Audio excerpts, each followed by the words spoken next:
이는 한 아기가 우리에게 낳고 한 아들을 우리에게 주신 바 되었는데 그의 어깨는 정사를 메었고 그의 이름은 기묘자라 모사라 전능하신 하나님이라 영존하시는 아버지라 평강의 왕이라 할 것임이라. 그 정사와 평강의 더함이 무궁하며 또 다윗의 왕좌와 그의 나라에 군림하여 그 나라를 굳게 세우고 지금 이후로 영원히 정의와 공의로 그것을 보존하실 것이라. 만군의 여호와의 열심히 이를 이루시리라. 아멘. 공의로 가난한 자를 심판하며 정직으로 세상의 겸손한 자를 판단할 것이며 그의 입에 막대기로 세상을 치며 그의 입술의 기운으로 마귀를 죽일 것이며 공의로 그의 머리띠를 삼으며 성실로 그의 몸의 띠를 삼으리라. 아멘. 오늘 저는 본문에 주의를 하지 않고 본문에서 확인된 사실 또는 하나의 주제어를 하나님이 주신 생각의 능력으로 추론하여 여러분이 증거하려고 합니다. 예를 들면 우리가 이사야 9장 6절 7절 말씀 지난 성탄절에 제가 주회를 했습니다. 한 구절 풀었단 말이죠. 우리가 흔히 하는 말로 하면 강의 설교를 한 것이죠. 한 구절 풀어 말씀드렸는데 간혹 제가 이렇게 설명드릴 때 있죠. 한 구절이나 문맥 안에서 주시는 통찰, 우리에게 명백히 하나님이 그렇다라고 끊어서 확실하게 눈에 보여주시는 말씀이 있는가 하면 숨겨놓고, 그렇죠? 그물이 물에 가라앉아 있으면 안 보이죠. 그런 것처럼, 그러나 다 연결되어 있어서 물고기를 잡는 것처럼 논리가 그 속에 숨겨 있어서 이거를 살짝 들어올리면 아주 묘하게 연결되어 있어서 우리에게 또 하나의 진리를 가르쳐 주시는 그런 말씀들이 있다. 그러니까는 1차적으로 명백히 보이는 게 있고 한층 더 들어가면 보이는 게 있고 또 더 밑에 들어가면 보이는 게 있고 이 말씀과 저 말씀이 연결된 게 있고 또는 이 말씀 안에 우리가 생각하면 좀 더 그 깊은 통찰을 얻을 수 있는 그런 말씀들이 있습니다. 자, 오늘 저는 두 본문에서 두 단어를 집중하여 봅니다. 평화와 공의, 평강과 공의. 평강과 공의에 대하여 정의를 내리고자 하는 것이 아닙니다. 평강과 공의가 과연 누구로부터 어떻게 주어지느냐에 대한 고찰입니다. 또한 평강과 공의가 성경의 문맥에서 성경신학적으로 어떻게 활용되느냐를 말하려고 하는 거 아닙니다. 평강과 공의가 과연 존재하느냐? 우리에게 지금 존재하느냐? 어느 때 우리에게 존재하게 되는가? 또한 존재하지 않는다면 우리는 그런 세상에서 어떻게 살아야 되는가에 대하여 말씀에서 주시는 논리 안에서 우리의 해야 될 바를 찾고자 합니다. 분명한 사실이 확인됩니다. 뭐냐면 한 아기가 낳았다고. 한 아기가 낳았는데 그는 예사 사람이 아니고 하나님의 아들이라고. 분명한 사실이죠. 예, 그렇습니다. 오늘 저는 여러분의 약간의 우격다진 비슷한 설교를 할 겁니다. 무슨 말이냐면 안 믿는 사람을 설득하는 게 아니고 믿는 사람, 그것도 너무 잘 통하게 믿는 사람들끼리, 통하는 사람들끼리 이미 확인되고 서로 전제 조건들은 그거는 뭐 더 이상 논할 필요 없고 중요한 사실 한 가지를 가지고 끄트머리까지 한번 가보자는 겁니다. 무슨 말씀인지 아시겠죠? 그러니까는 여러분 한 아기가 누구냐면요, 이분이 예수입니다. 이런 이야기는 굳이 할 필요가 없다 이 말입니다. 다 알고 있는 거기 때문에 다 알고 있는 걸 바탕으로 놓고 하나님 주시는 하나의 논리적 사고를 통해서 우리에게 주시는 교훈을 얻겠다는 말씀입니다. 잘 보십시오. 한 아기가 낳습니다. 우리에게 주어졌습니다. 아들이 주어졌죠? 그가 가진 것들이 많습니다. 그에게 붙여진 이름이 많고요. 그가 할 수 있는 일이 많습니다. 그 중에 제가 오늘 뭘 본다고요? 9장 6절에서 평강을 본답니다. 7절인가요? 평강의 왕이라 그랬습니다. 6절을 보면 그죠? 평강의 왕이라. 자, 이렇게 그가 가지고 있는 것이 근데 7절을 보면 영원하대요. 그리고 완성한대요. 왕좌에 앉아서, 다윗의 왕좌에 앉아서. 근데 이 일이 한 아들로서 인간의 힘으로는 불가능한데 7절 끝을 보세요. 만군의 여호와 열심히 이를 이루신대요. 자, 여기서부터 우리가 논리적으로 뭘 할 수 있냐? 이 땅에 왕으로서 한 아들이 와야 평강이 주어진대요. 그렇죠? 이 아들이 와야 평강이 완성된다는, 샬롬이 이루어진다는 거예요. 그가 어떻게 돼야 아들로 오되 왕으로서 좌정하셔야 된다는 겁니다. 근데 이 일은 사람이 할 수 있습니까? 사람이 해줍니까? 아닙니다. 만군의 여호와의 열심으로만 된답니다. 아, 결론이 나왔네요. 우리가 사는 동안 이 땅에 평화는 있다 없다고요? 없다니. 본래적이고 본질적인 평화, 완전한 평화는 절대 없다는 겁니다. 예수 그리스도가 오므로 시작이 됐지만 동시에 예수 그리스도가 오므로 평화를 완성하기 위해서 도구적 불화가 시작됐습니다. 무슨 말인지 아시겠죠? 평화가 완성되기 위해서는 그 중간에 반드시 불화가 있어야 됩니다. 왜? 하나님과 원수된 상태로 거짓된 평화를 누리고 있는 자들에게 그것이 거짓이라고 알려주니 불화가 생기는 겁니다. 회개하라 죄인들아 하니 불화가 생기고 부화가 치밀어 오르는 겁니다. 자, 이렇기 때문에 우리는 이 땅에 사는 동안 완전히 하나님의 아들이 왕으로 좌정하시기 전까지는 끊임없이 평화가 깨지는 것처럼 보이고, 또는 실제로 인간적인 관점에서는 평화가 완성되어 가는 것이 아니라 평화가 없어지는 것처럼 보입니다. 그래서 기독교인들은, 참 평화를 주자는 기독교인들은 어떻게 여겨질까요? 세상의 평화를 깨는 자, 불화를 일으키는 자, 맞죠? 소위 약간의 유식한 말로 트러블 메이커라 그러죠. 이렇게 여겨지는 겁니다. 그래서 사람들이 기독교인들 어떻게 하죠? 죽이려 한다 했습니다. 자, 확인된 사실은 뭐라고요? 한 아기가 우리에게 왔고 그 아들이 왕이 될 때야 평강이 주어진다. 그래서 그분을 가리켜 평강의 왕이라고 했어요. 근데 얼마나 사람들이 평화를 원하냐면, 다른 표현도 많은데 왕이라는 표현을 여기다가 딱 붙였어요. 하나님 주신 이름입니다. 모든 것을 이룰 만한 사람, 그리고 그것을 절대적으로 확실하게 성취한 사람들에게 당신은 무엇의 왕이에요 이렇게 말하죠. 그런 것처럼 예수님은 사람들이 고대하고 고대한 평강을 최종적으로 이룰 분으로서 우리에게 평강의 왕이라고 불려집니다. 자, 그러면 공의는 어떻습니까? 11장에 보니까 공의가 나오는데 역시 마찬가지입니다. 공의로 가난한 자를 심판합니다. 왕이 할 일이죠. 세상의 겸손한 자를 판단한다 합니다. 세상 모든 겸손한 자를 판단할 것은 대법원자에 있지 않습니다. 왕에게 있지요. 세상 모두를 다스릴 왕에게 있습니다.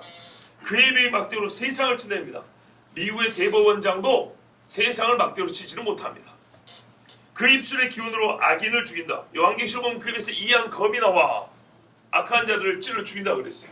자, 공의로 그의 허리띠를 삼으며 성실로 그의 몸에 띠를 삼으라. 이게 한 아기입니다. 이세 중에서 난 싹 나사렛 예수 이야기입니다. 자, 그러니까 공의도 누가 와야 이루어진다고요? 예수님이 와야 된다는 겁니다. 자, 분명히 확인된 사실이죠. 제가 이 단어 하나를 푼다는 게 아닙니다. 성경이 말씀하는 논리를 쫓아가는 것입니다. 분명히 뭐라면 이 땅에는 평화도 필요하고 공의도 있어야 한답니다. 이것이 하나님이 우리에게 주신 선물입니다. 에덴에서 처음에 그랬어요. 그렇죠? 모든 걸 다스리고 정복하고 할 때는 하나님의 공의가 나타나야 되는 거죠.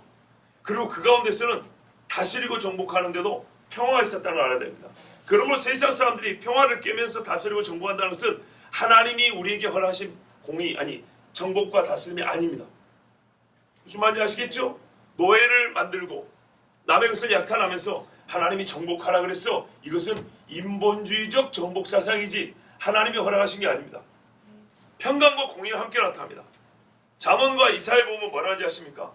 공의가 있는 곳에 평화가 있다고 그랬습니다. 자, 우리가 늘 하는 말이죠. 공의와 사랑도 함께 한다고 그랬죠? 예, 평화도 함께 합니다.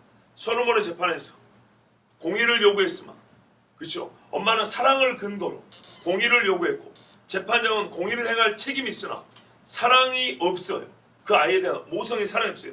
그러나 모성의 사랑을 근거로 하여 공의를 이루었다 그랬습니다. 맞습니까?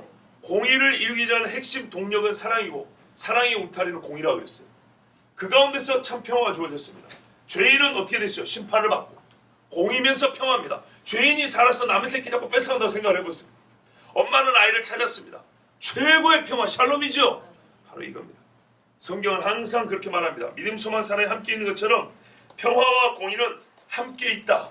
이렇게 말씀합니다. 좀 이따 다시 한번 제가 성경 말씀 찾아드릴게요. 자, 이 논리에 따라서 우리는 평화와 공의에 대하여 조금 더 하나님이 주시는 깊은 통찰로서 진리를 얻을 수 있습니다. 자, 다시 말씀을 보면 한 아기가 낳습니다.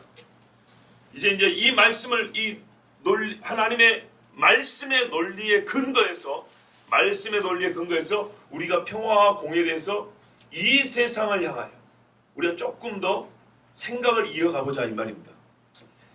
한 아기가 낳고 하나님께서 이 땅에 거하는 죄인들에게 주신 이 아들이 평강의 왕이라고 불려 있습니다. 그 말은 그가 오기 전에는 평강이 있다고요, 없다고요? 없다는 얘기입니다. 그가 왕으로 좌정하기 전까지는 이 땅에는 그 누가 아무리 소리쳐도 평강은 없습니다. 그러고 보니 평안하다는 놈들이 거짓 선자 많네요. 그러니까 그렇죠? 어떤 세상이냐? 왜 평강이 없냐? 하나님을 대적하는 세상이기 때문입니다. 가인으로 말미암아 아담 집에 평강이 깨진 증거가 확실해져 버렸습니다. 이므로 때문에 세상은 대전쟁이 일어났습니다. 하나님의 남은 몇채 사람들과 대부분의 하나님을 대적하는 무리들과의 대전쟁이 있었습니다. 하나님을 대적하는데 가만히 대적한 상태가 한 50에서 머무르는 게 아니라 극단으로 나가고 있습니다. 여러분, 우리가 겪고 있는 일입니다. 버러지와 짐승으로 신을 만들어 섬기고, 로마서 말씀이죠. 이렇게 하나님을 대적합니다. 자기 배를 위하여 피를 흘리는 자들이 팔을 칩니다. 독주비 뚝뚝 떨어진다고 바로 피 흘리는데 빠름이라, 이게 하나님의 판단입니다. 어디 평강이 있습니까? 그 입술로는 평강을 말하나 평강이 없다는 게 하나님의 판단입니다. 그런데 하나님의 원함은 뭐냐면 이 땅에 평강을 주시는 거예요. 그래서 사람 왕을 세운 게 아니고 세상의 지혜자와 공의로운 재판관을 세우지 않고 한 아기 아들을 주셨다 했습니다. 그러면 예수님이 무슨 일을 하셨는지를 잘 찾아보면 되겠죠. 복음서를 보면 알 수 있습니다. 그러나 오늘 우리가 하고자 하는 건 그게 아니라 이 평강을 오용하는, 그리고 평강에 대하여 거짓말하는 이 세상을 고발하고자 하는 것입니다. 자, 사람들이 하는 짓이 우리의 근본이 어딘지도 모르고 또한 자기 행위에 대하여 단 한 번도 빠짐없이 작동하는, 여러분, 우리의 모든 행위는 양심이 항상 함께 작동한다는 것을 아시죠? 단 한 번도 빠짐없이 작동하는 양심의 활동 능력도 어디로부터 난 것인지 알지 못하고 알고자 하지 않고 그저 육정을 따라, 너희도 옛적에는 이 세상의 임금과 너희 욕심, 육정을 따라서 한 사람들하고 성경이 에베소에 고발하고 있습니다. 그렇게 살아왔어요. 그러니까 하나님과 원수되어 살았습니다. 평강이 없어요. 가장 바르고 옳은 법을 하나님이 우리 인간에 새겨 주셨습니다. 로마서 2장에 보세요. 그들의 양심이 그들의 율법에 된다 했어요. 무슨 말입니까? 양심이 썩지만 아니하면, 부패하지만 아니하면 그 양심을 가지고 우리는 최소한의 하나님의 법은 지킬 수 있다는 얘기입니다. 최소한의 법. 그런데도요, 우리는 양심을 마비시키고 양심이 작동하지 못하도록 만들기 위해서 외부적 조건을 만들어냅니다. 외부적 조건. 예를 들어볼까요?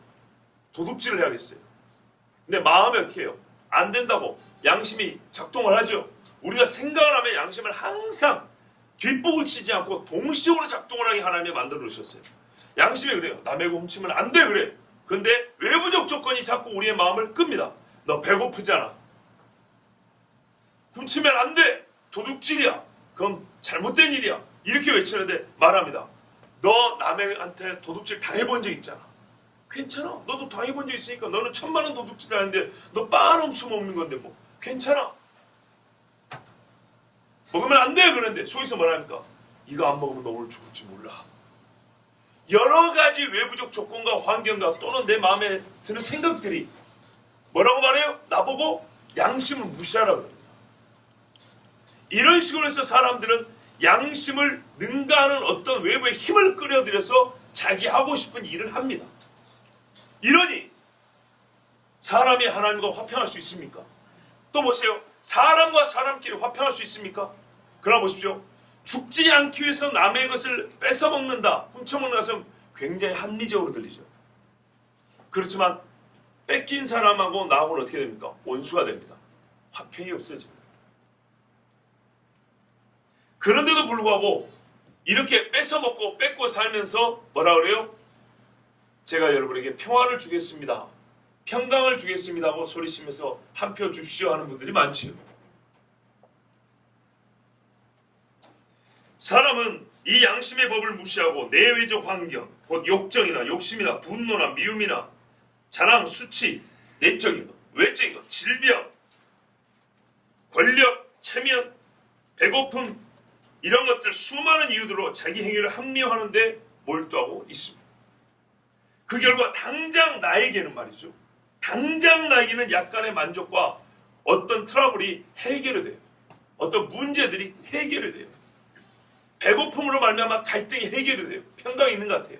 그런데 어떻게 되죠? 불의가 쌓이고 평강이 깨져서 이 당장의 순간이 지나면 또다시 불안해집니다. 더 큰 불안과 공포 속에 살게 됩니다. 그 양이 갈수록 증가합니다. 그래서 어떤 사람도 본래 평강의 상태로 돌이키지 못할 지경까지 가버립니다. 그런 주제에, 즉 평강을 사라지게 하고 깨뜨리는 주제에 자기 자신의 개인의 잠깐의 평강을 위하여 전체 평강과 근본의 평강을 깨는 주제에 사람들이 입만 열면 평화, 정의, 사랑, 화합, 진실과 같은 아주 폭이 넓은 이 광폭의 주제를 다루는 인간들이 많습니다. 나는 이게 생각해보니까 웃기더라고요. 도대체 인간이 어떻게 사랑이라는 주제를 온전하게 말할 수 있을까요? 어떤 시인이 한 말인데요. 제가 쓴 시군요. 그러고 보니까. 제가 옛날에 한 20년 전에 쓴 시인데 순간 어디서 시구에 이런 말 써요. 노인에게 물어봐도 말이 없네. 사랑이 무엇이냐고 노인에게 물어봐도 말이 없네. 앞에 뭐라 쓴 다음에 끝에 이런 갑자기 그 시구가 생각이 났는데 제가 쓴 거였어요. 주여 보십시오. 사랑을 평생하고 살았대요. 100년 해로를 했답니다. 그 노인에게도 사랑이 뭡니까? 라고 물어보면 사랑을 하고 살긴 했는데 정의를 못 내요. 무슨 말이야? 인간의 짧은 인생, 이 짧은 사랑의 경험 갖고 이 얕은 사랑의 경험 가지고는 사랑의 근본을 정의 내리지 못합니다. 그런 주제에 온 땅에 사랑을 이루어보겠다고, 온 땅에 평화를 일으켜보겠다고 맨날 싸우고 사는 주제에 이러면서 기체를 내걸고 제가 평화를 이루어보겠습니다. 여러분 나를 뽑아주십시오. 이런 사람들이 너무너무 많은데 단 한 사람도 평화를 이룬 것을 본 적이 없습니다. 보셨습니까? 그 말은 어떤 인간도 참으로 평화든 공의든 사랑이든 진리든 그 깊이의 심함을 느껴보지도 못했다는 증거예요. 한 사람도 그 가장 깊은 곳까지 들어보고 그 참을 맛본 인간은 이 땅에 없습니다. 조금 더 나아진 것이 없으니 계속 외쳐대는 거 아닙니까? 그렇죠? 조금 더 나아진 것이 없으니 계속 외쳐대는 것이고, 계속 외쳐댄다는 것은 역사가 증가하거니와 인간으로서는 불가능한 말입니다. 그런데도 여전히 나에게 맡겨주시면 내가 평화를 이뤄보겠습니다, 내가 여러분 살기 좋게 해주겠습니다 말은 다 거짓말입니다. 제가 사실을 말해주겠습니다. 평화, 사랑, 정의와 공의, 진실과 진리, 이런 주제들은 처음부터 인간이 다룰 문제가 아닙니다. 다룰 수 없는 겁니다.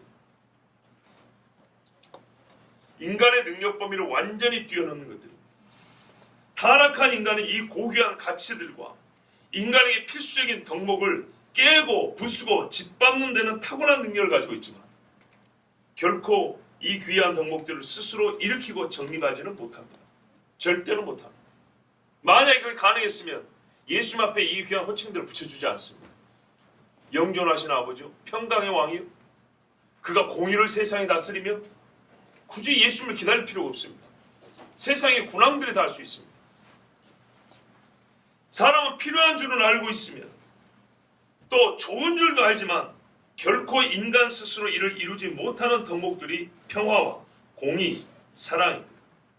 본유의 완벽한 상태, 가장 조화로운 관계로서의 평화, 인간은 이룰 수 없습니다. 한치의 오차나 치우침이 없는 판단과 분배, 상벌을 주는 공의, 인간은 절대로 할 수가 없습니다. 우리는 살면서 그래서 실제로 완전한 평화와 공의를 본 적이 없습니다. 대부분의 판단도 항상 옳소이다라고 말할 수 있는 것이 없습니다. 부분적으로는 옳고 부분적인 평화를 우리가 맛보고 있지 않습니까? 예. 그러나 여러분, 부분적이라는 말로 제가 묻는 질문 모면하려고 하지 마세요. 참 평화를 맛보냐? 진정한 공의가 있냐를 이야기하는 것입니다. 밥 한 톨을 먹고 내가 한 끼를 먹었다고 말하는 사람은 없습니다. 밥 한 톨을 먹고 밥을 먹은 건 맞습니다. 한 톨도 밥은 밥이니까. 그러나 그걸 먹고 밥을 먹었다라고 표현하지 않습니다. 문법적으로는 말이 됩니다. 그러나 실제는 아닙니다. 밥 한 톨을 먹고 내가 밥을 먹었다고 이렇게 실제로 말하고 그렇게 느끼는 사람은 없습니다. 부분적인 평화, 매우 단편적인 공의를 맛보고 이 땅에 공의가 있지 않냐? 이것은 안타까운 이야기입니다. 세상이 더러워질수록 감동적인 영상들이 많이 돌아다닙니다. 그러면서 꼭 끝에 붙는 멘트가 하나 있죠. 아직 세상은 살만합니다. 개똥 같은 소리입니다.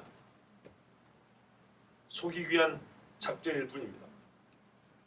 그런 영상이 10년 전에도 있고 20년 전에도 컴퓨터가 보급화되면서 보편화되면서 막 나옵니다. 감동적인 영상 엄청 찍어낼 수 있습니다. 그런데 희한하게요. 갈수록 살기 어려워지던데요. 그러나 잠깐 그 영상을 보는 순간에는 가슴이 뭉클 눈물도 주르르 나옵니다. 그렇죠? 가끔 내가 메말라다 싶을 때는 여러분 찬양을 안 듣고 그런 영상을 찾아보는 크리스찬이 제법 많더랍니다. 그리고 감동받아가지고 그거 막 이렇게 알리고 다닙니다.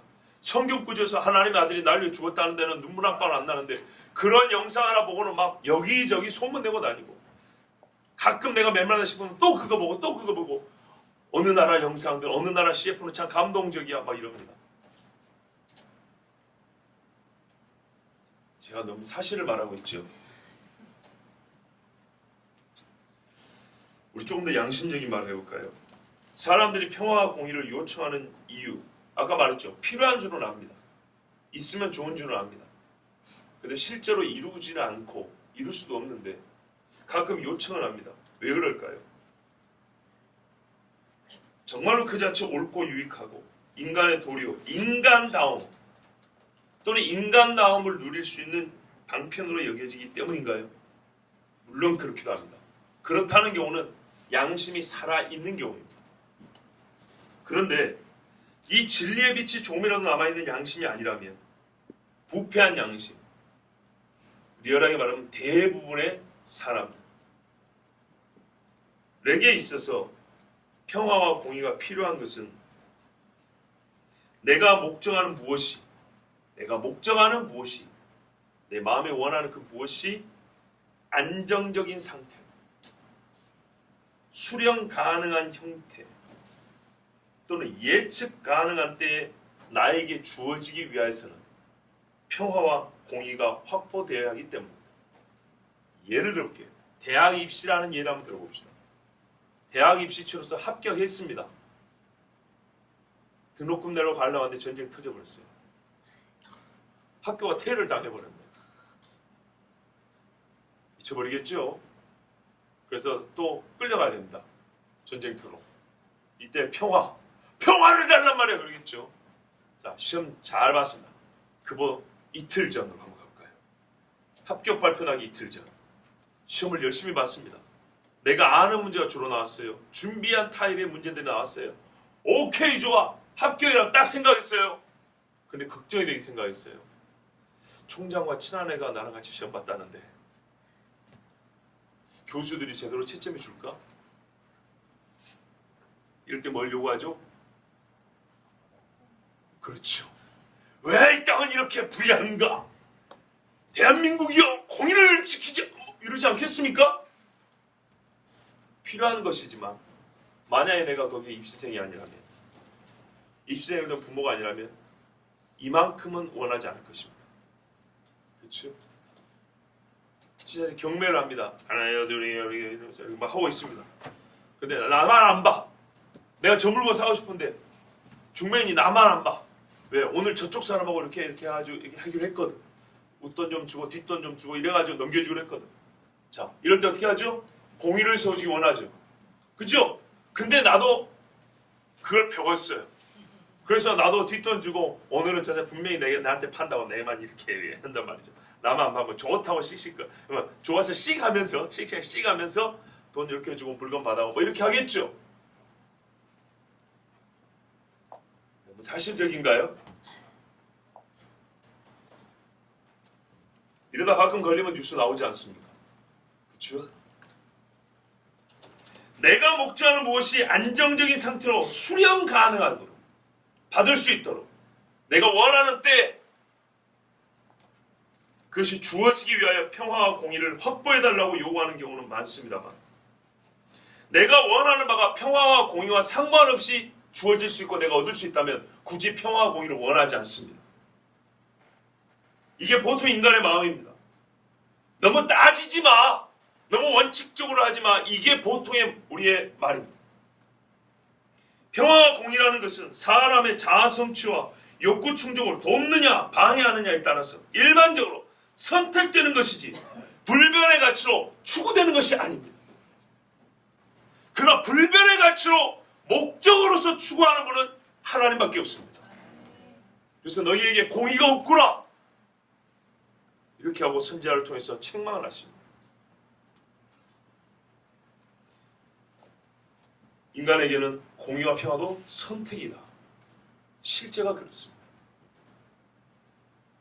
그런데요, 불변의 가치처럼 여겨지는 게 있습니다.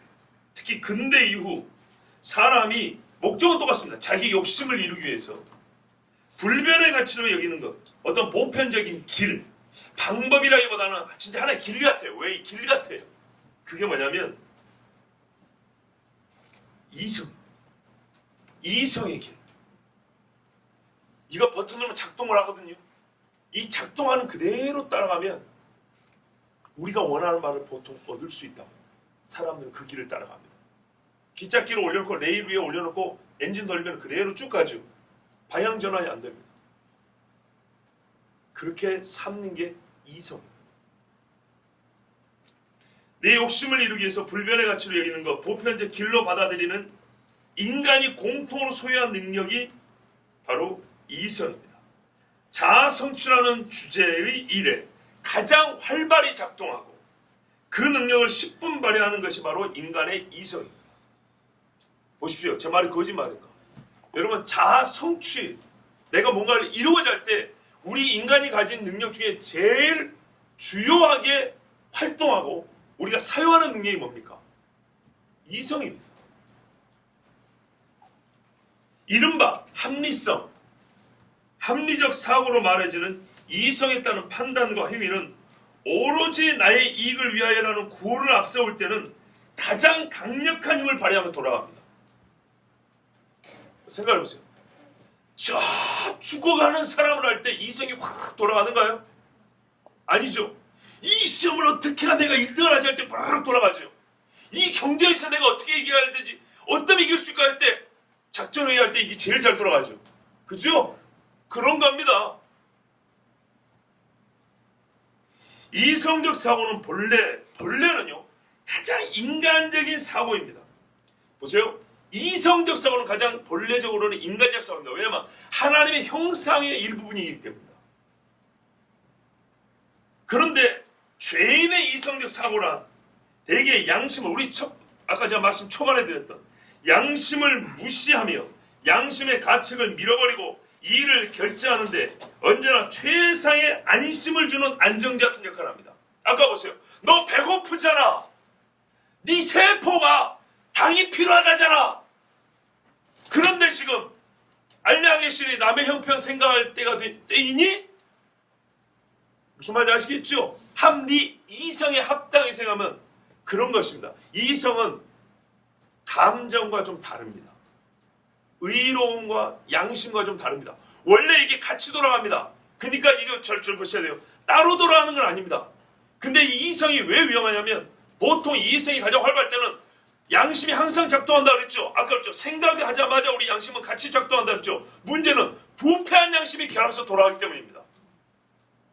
선한 양심이 결합해서 돌아가면 이성이 이 강력한 힘을 옳은 데 쓰게 되는데 부패한 양심이 결합될 때 이게 타락한 인간의 마음이죠. 성경 말은 마음이 문제라 그러죠. 심히 부패한 게 인간의 마음이라 그러죠. 이 부패한 양심, 부패한 마음이 항상 우리의 마음은, 양심은 이성적 사고가 분리되지 않습니다. 같이 돌아가야 되어 있습니다. 우리 감정도 같이 묶여져 있습니다. 생각은 차갑게, 마음은 뜨겁게, 이건 불가능합니다. 항상 같이 묶여져 있습니다. 그런데 중심적으로 성경에 말하는 인간의 속이라고 말하는 포괄적 용어의 이 마음 안에 양심도 있죠. 이 마음이 인간이 부패했기 때문에 결합되어 있는 뭐랄까요? 이 조종을 담당하는 양심이 부패했기 때문에 이게 함께 이성과 묶여져 있으면 항상 이성은 어떻게 해요? 부패한 양심이 원하는 인간의 욕정을 이루는데 강력한 힘을 가지고 전기 충전 만땅한 다음에 배터리 돌리면 모터 휙 돌아가죠. 그런 것처럼 인간의 욕심을 이루는데 이성은 강력한 힘을 가지고 구동력으로 추진해 나간다는 얘기입니다.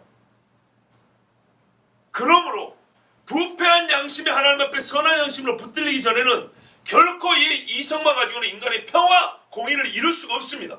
그런데 세상에 많은 윤리학자들, 특히 진화론의 바탕을 둔 윤리학자들은 뭡니까?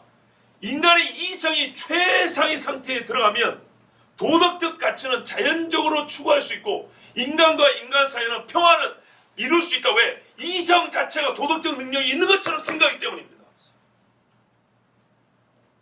그래서 이 땅의 사람들이 말하는 거예요. 도덕 교육을 하지 않고 소위 합리성을 추구하는 교육을 하면서도 뭐라 그래요? 평화를 이룰 수 있다고, 공의를 이룰 수 있다고 말합니다. 이것은 어떤 믿음 때문에 그러냐? 인간의 양심과 분리된 순전히 이성적 능력, 이성의 시대에 갔다 하지만 아직 안 갔어요. 모양이 좀 바뀐 거예요.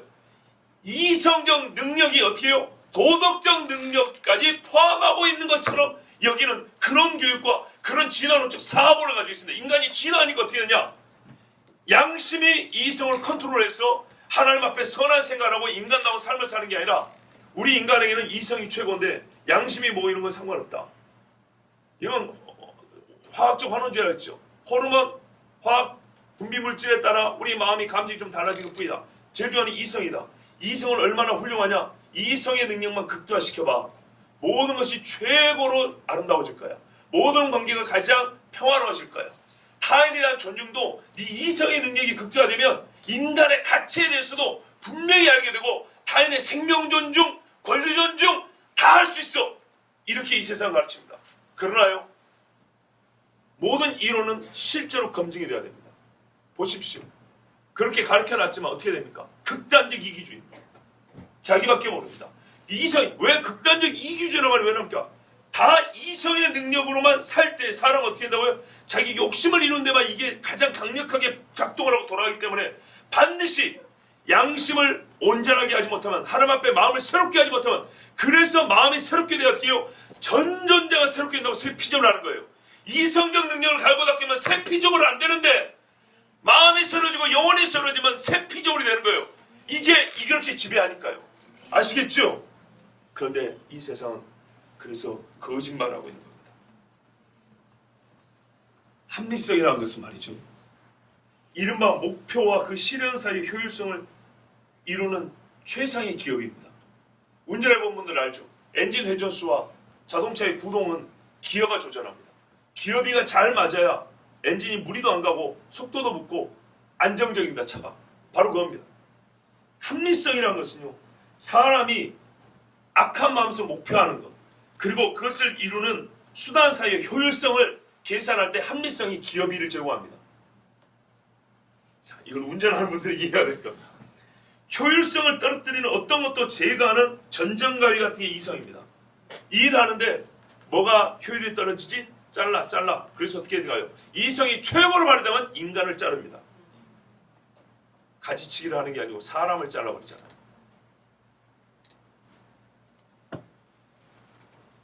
또 이성적 사고는 마취 효과도 대단합니다. 아까 말씀드린 겁니다. 최상의 이성적 사고는 최고의 도덕가치의 확보를 가져올 것이라고 선전합니다. 이게 기독교 반기독교인들 뭡니까? 철저하게 반기독교 운동을 하는 미국의 뭡니까? 영국의 리차드 도키스나 샘 해리스 같은 이런 극단적 반기독교적 무신론자들이 있습니다. 이런 인간들이 이렇게 주장합니다. 잘 보세요. 반기독교적 무신론자들이 그냥 무신론자가 아니라 반기독교적 무신론자들이 주장하는 게 바로 최상의 이성은 인간에게 온전한 도덕적 가치를 이룰 수 있는 힘을 제공한다고 주장하는 사람들입니다. 그런데 그게 일반 교육 안에 어떻게 해요? 정신으로 사상으로 스며들어 있어요. 이성은 그 자체 목표지향적이며 인간과 다른 피조물을 구별시켜주는 고품격의 도덕적 능력 그 자체로 선전이 되고 있습니다. 그렇지 않습니다, 여러분.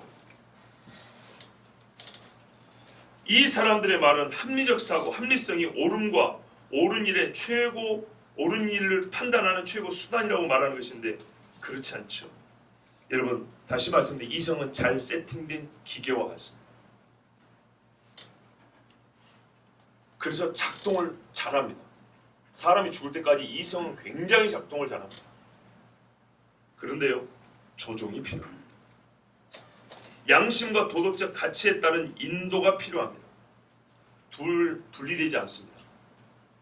그러면 문제를 말하면 조종자입니다. 배를 보라. 그 큰 배가 키 하나에 그죠 방향이 바뀐다 그랬죠. 혀를 보라. 온몸이 혀에 의해서 제어를 받는다 그랬죠. 그런 겁니다. 문제는 패역한 양심이 붙어 있다는 것. 이것이 문제입니다. 그러면 우리에게 고민이 이겁니다. 참 양심이 이성을 지금 컨트롤하는지 부패한 양심이 붙어 있는지 그걸 어떻게 판단합니까? 쉬운 판단 기준이 몇 가지 있습니다. 크게 두 가지인데 하나는 모순이 없어야 합니다. 그렇죠? 왜냐하면 바른 양심에 따라 사고가 이루어지면 이게 하나님의 본래 형상에 근접하기 때문에 말 그대로 진리에 근접하기 때문에 모순이 갈수록 적어집니다. 진리는 모순이 없고 정합, 치면 맞닥뜨리고 서로 합하는 게 있어야 합니다. 즉 결과가 보편적 유익이 합니다. 특정 집단이나 개인 유익이 아니라 하나님이 모든 인간을 복되게 했죠. 어디에 있다 해도 미국에 있다 해도 이거는 이렇게 하면 유익이 돼요. 아프리카 짐바브웨에 있다 해도 유익이 되고 남극에 가도 유익이 되고 북극에 가도 유익이 되고 500년 전에도 모든 인간의 유익하고 500년 후에도 모든 인간의 유익할 그런 결과예요. 그랬을 때 이 사람의 행동, 이 나라의 행위는 참으로 옳은 양심과 합하여 그들이 이성적 사고를 하고 있구나 이렇게 판단을 낼 수가 있습니다. 그러면 우리의 실제 삶과 한번 대비를 이렇게 좀 적용을 해볼까요? 현대 교회 탄압은 현재 우리가 겪고 있는 예배를 못 드리고 교회 탄압을 하는 것은 정말 합리적입니까? 보십시오. 인간의 창조된 상태에 합리적으로 합다 합리적이 안 되지만 교회를 탄압하고자 하는 목적을 가진 자들에게는 최상의 합리적인 수단들. 그렇죠? 코로나 바이러스라는 공포의 수단을 가지고 그들이 교회를 탄압하자는 목적을 이루는 데는 우리가 살아온 광복 이후에 이렇게 효율적인 방법을 찾은 적이 없어요. 그렇죠? 맞습니까? 그래서 이성 그 자체는 합리성 그 자체는 옳지 않다는 거예요. 부패한 양심이 결합돼요. 그럼 우리는 어떻게 해죠 지금? 우리의 머리는 어떻게 돌아갑니까? 예배하는 게 옳다 그러죠. 어떻게 해요? 그리스도 안에 마음이 사로잡혔기 때문입니다. 성령이 우리의 생각을 그리스도께 복종시켜 놨기 때문에 우리의 이성은 이에 의해서 조종이 되기 때문에 어떻게 해요? 그럼에도 불구하고 우리는 하나님께 예배해야 한다죠. 어떤 뜻인지 이해되시죠? 그렇습니다. 이 세상에는 자기들의 목표를 위해서 합리적인 수단과 방법을 동원했는데 이것이 현재 코로나 예방 또는 방역을 이유로 교회가 못 모이고 예배를 못하고 찬송도 못하게 하는 것입니다. 과연 그러면 이게 진짜 양심에서 비롯된 것인지 찾아보면 뭐라고요? 여러분 동의한 바 모순이 있는가 없는가? 있습니까 없습니까? 굉장히 많죠. 말해서 무엇하리요? 엊그제 뉴스인가요? 어제 뉴스인가요? 제주도에 어떤 교회에서 용기 있게 수련회를 갔나 봐요. 오라는 데도 없는데 거기는 무슨 이제 큰 데를 빌렸는가 봐요. 그래서 갔는데 구청계 시직원, 제주시 직원하고 경찰들이 한 9명 와가지고 계속 방해를 하더래요. 그들이 온 이후로는 소위 종교 행위는 일제를 못하고 관광을 했대요. 그 무리가 똑같이 어느 마트에 가고 어느 무슨 관광지에 갔는데 관광지 한에 야외만 있는 거 아니죠? 실내도 있잖아요. 그 우리가 똑같이 옮겨다니고 똑같이 밥 먹고 똑같이 생활하는데 교회 행사, 종교 행사, 그러니까 우리 수련은 못하고 관광은 된대요.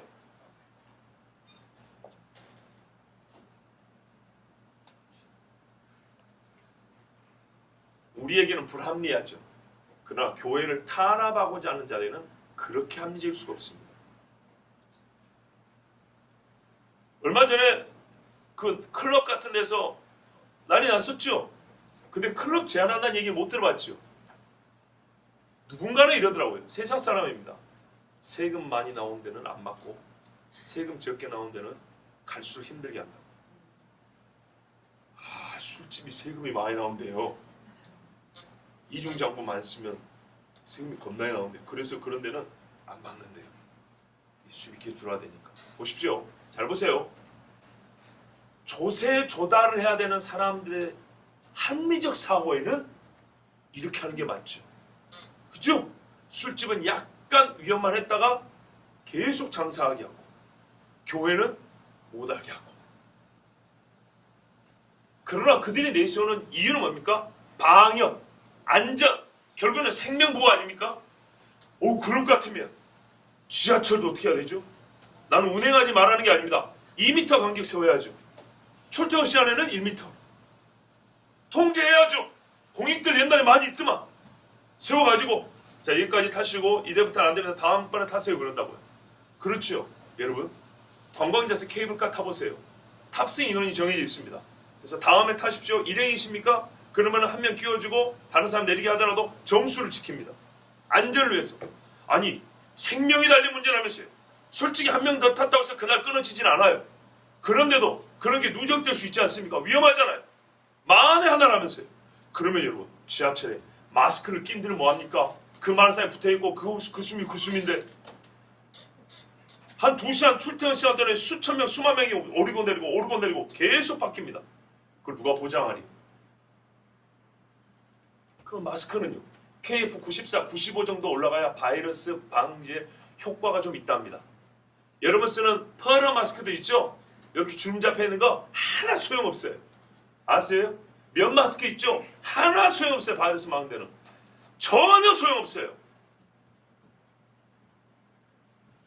그런데 그거 단속하던가요? 안 하죠? 오로지 교회가 모이지 못하게 된대요. 그런데 이유가 뭐라고요? 생명보호를 합니다. 이렇게 모순될 수 있을까요?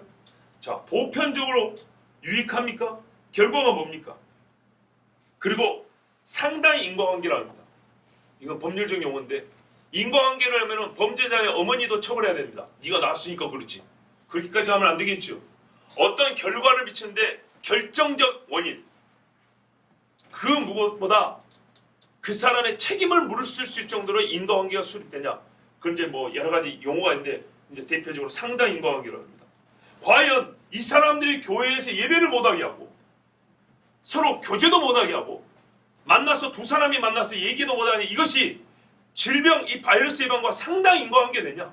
우리나라에 이 바이러스 감염을 확 떨어뜨리는데 인과성이 그렇게 높냐? 그렇지 않습니다. 수단과 목적이 적합하고 조화로운가? 이런 것들을 생각해 봐야 됩니다. 그러지 않죠? 원리적으로도 말이 안 됩니다. 그런데 또 하나 우리에게 지금 강제적으로 합니다. 말로만 그래서 논리도 말이 안 되지만 여기에다 강제성을 부여해버렸습니다. 행정명령이지만 실제로는 법하고 똑같죠. 벌금을 낸다는 겁니다. 벌금은 형사처벌입니다. 아시겠죠? 아시죠? 공직자는 벌금 100만 원 나오면 그 짓은 물러나야 됩니다. 그 정도로 무서운 게 벌금입니다. 그런데 300만 원? 법은 도덕의 최소화라고 합니다. 이 말은 무슨 말이냐?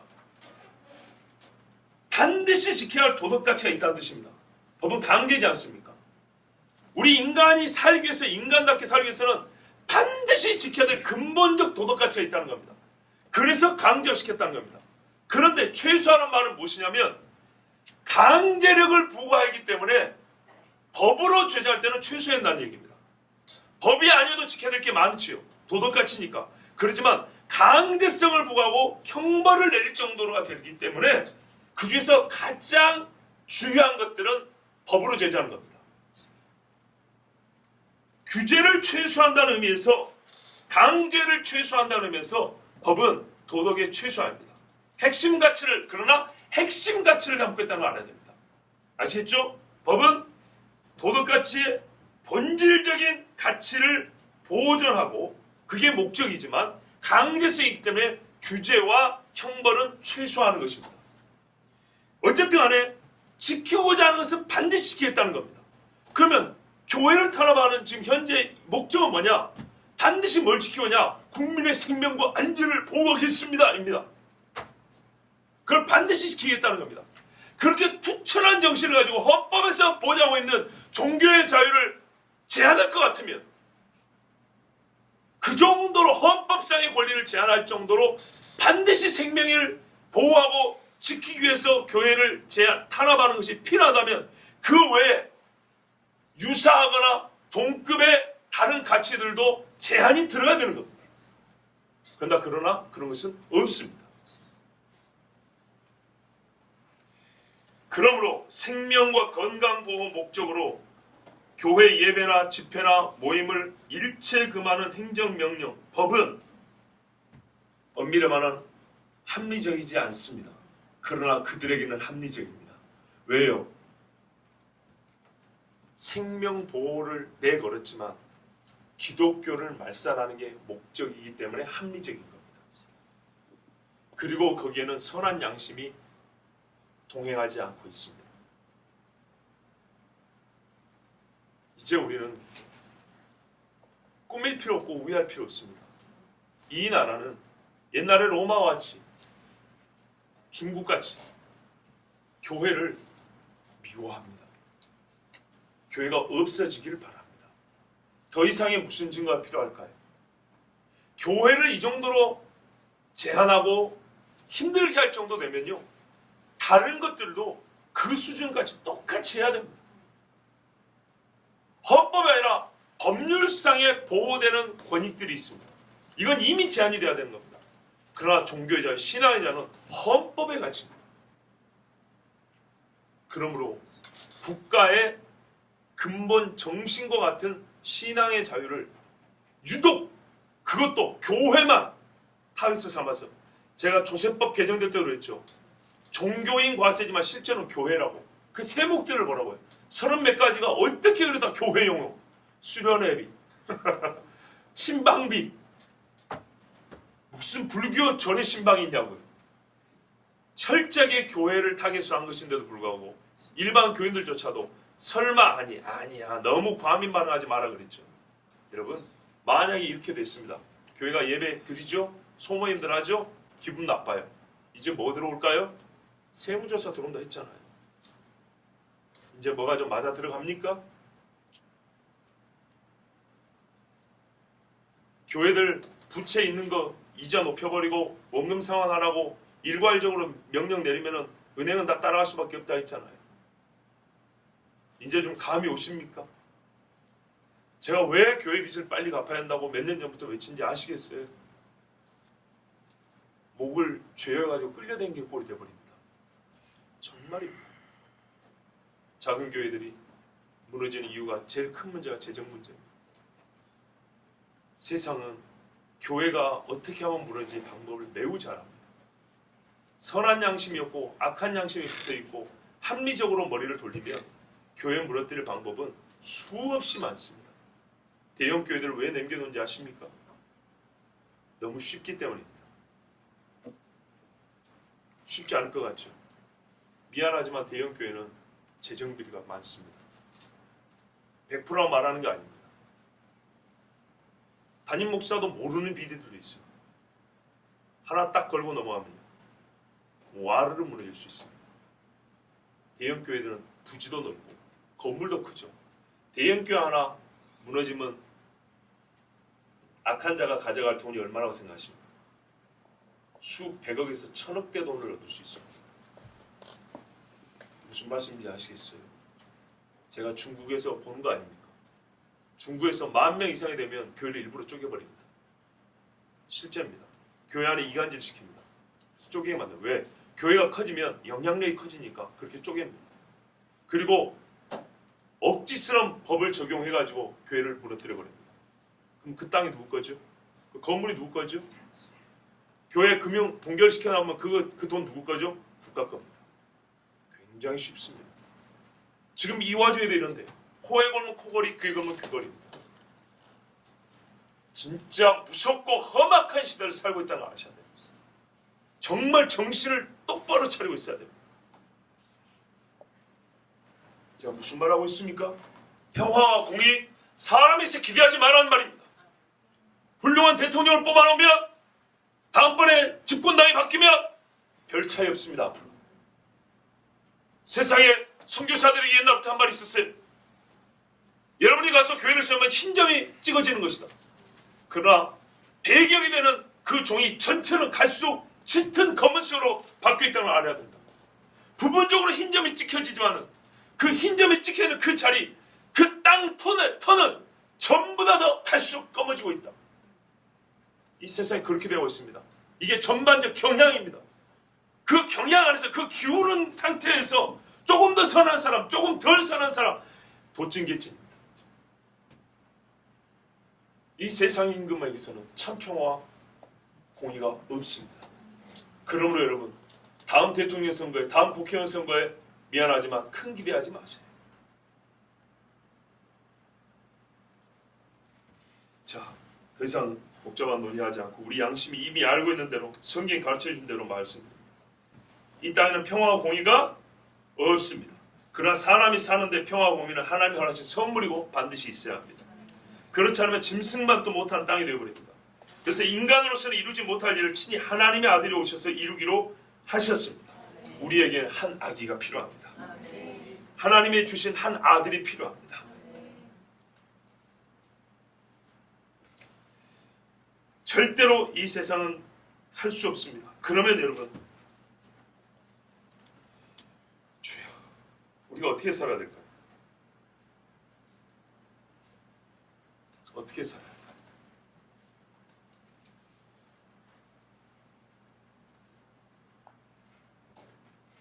일단은 사람에게서, 이 땅의 통치자에서 평화와 공의를 기대하지 마십시오. 이제 그만할 때가 됐습니다. 근데 성경이 이렇게 말씀합니다. 로마서 13장에 나중에 우리가 좀 깊이 보겠지만 세상의 모든 왕들과 권세자들은 하나님께로부터 났다고 했습니다. 이 말을 우리는 하나님께로부터 하면 전부 다 너무 긍정형으로 보는 경향이 있습니다. 그것이 아닙니다. 어떤 일은 공의로운 재판을 위하여, 어떤 일은 불의하기 위하여, 어떤 일은 시험하기 위하여, 아시겠죠? 어떤 일은 담금질하기 위하여, 어떤 일은 세상이 스스로 정죄하는 입술이 되기 위하여, 그가 죄를 지음으로 말미암아 세상을 심판받을 수 없다는 것을 자인하는 꼴이 되기 위하여, 여러 의미와 목적을 하나님이 통치하였습니다. 그래서 통치하들은 다 하나님이 세웠다는 것이지, 그 통치하들이 그래서 다 교회를 보호한다는 뜻이 아닙니다. 그래서 우리는 100% 그들에게 예의해야 한다는 뜻은 아닙니다. 그러나 성경은 한 번도 소위 통치하들을 뒤집어 엎는 일을 교회에 맡긴 적이 없습니다. 그 일은 하나님이 또 다른 세상의 지배자들과 힘 있는 자들을 통하여 하십니다. 교회가 할 일은 성경은 뭐라 그럽니까? 그들을 위하여 기도하라 그랬습니다. 아하, 우리 순교자의 소리 에릭 포리 목사님의 말씀에도 그런 말이 있었어요. 당신들은 당신들의 일을 하십시오. 우리는 우리 일을 하겠습니다. 우리는 성경을 배포하고 복음을 전하겠습니다. 당신들은 우리를 잡아가십시오. 우리에게 벌금을 내라 하십시오. 명답입니다. 우리가 칼을 들고 경찰서에 들어갈 수는 없습니다. 총을 들고 정부 청사를 쳐들어갈 수는 없습니다. 그건 우리에게 허락되지 않는 일입니다. 그건 역시 세상적으로 합리성이 될 수 있습니다. 강력한 어필이 될 수 있습니다. 한 사람이 감옥에 들어가서 많은 사람들이 더 이상 교회를 우습게 보지 못하는 방법이 될 수 있습니다. 그런데 그거는 세상이 말하는 합리적 방법에 속할 수는 있지만, 즉 힘과 힘으로 대결하는 거죠. 성경은 그렇게 하지 않습니다. 성경이 가르쳐주는 진짜 합리적인 건 뭐냐? 진짜 하나님이 주신 창조적 이성은 뭐냐? 우리의 힘을 하나님께로 돌리랍니다. 하나님을 섬기는데 우리의 모든 생각과 마음을 집중하라. 그럼 그건 하나님이 해준답니다.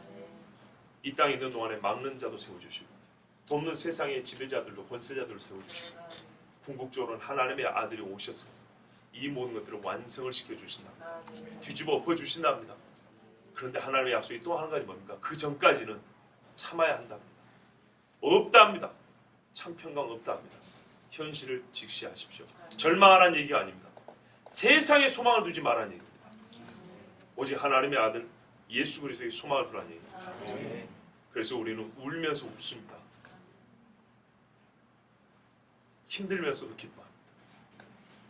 그렇지 않습니까? 예배드리는 거 그 어느 때보다 힘들잖아요. 그런데 내가 이 예배를 드릴 수 있다는 게 기쁘잖아요. 야, 그래도 하나님 제가 이 정도 믿음이 있었네요. 감사하지 않습니까? 여기까지 인도하신 하나님 얼마나 감사합니까? 그러므로 여러분, 하나님께서 온 세상의 평화, 즉 세상 사람들이 감당할 수 없고 생각지도 못하는 광범위한 평화를 이루어 주실 것이기 때문에 이 땅이 거짓말하는 작은 평화들은 그냥 양보하십시오. 우리는 당신들과 미안하지만 평화 없이 살겠다. 하나님께서 심판하신 공의의 날에 우리가 옳았음을 증명해 주실 것이고 불의한 자들을 심판하실 것이고, 그렇잖아요. 불의한 자들에게 어떻게 공의를 요구할 수 있겠습니까? 한 악이 하나님의 아들을 죽인 자들을 어떻게 우리가 신뢰할 수 있겠습니까? 그러지 마십시오. 사도들은 헤롯을 의지하지 않았고 로마 황제를 의지하지 않았습니다. 바울도 로마 황제에게 상고한 것은 억울함을 풀어달라는 것이 아니라 그에게 복음을 전하기 위함이었습니다. 그렇습니다. 하나님의 가장 합리적인 방법은 뭐냐면 억울하게 옥에 갇혔으나 그 옥에서도 찬송하게 하는 것이고 간수에게 복음을 전하게 하는 것입니다. 이것이 하나님이 주시는 가장 합리적인 신앙인의 될 사고고 오늘날 우리의 신앙 자세입니다. 참평화, 공의, 하나님의 아들이 곧 오셔서 이루십니다. 그날을 그 땅에 서서 주의 백성이 다 될 수 있도록 지금 깨어서 기도하시기 바랍니다. 하나님께서 우리의 믿음을 이끌어 주실 줄 믿습니다. 기도하겠습니다. 하나님 아버지,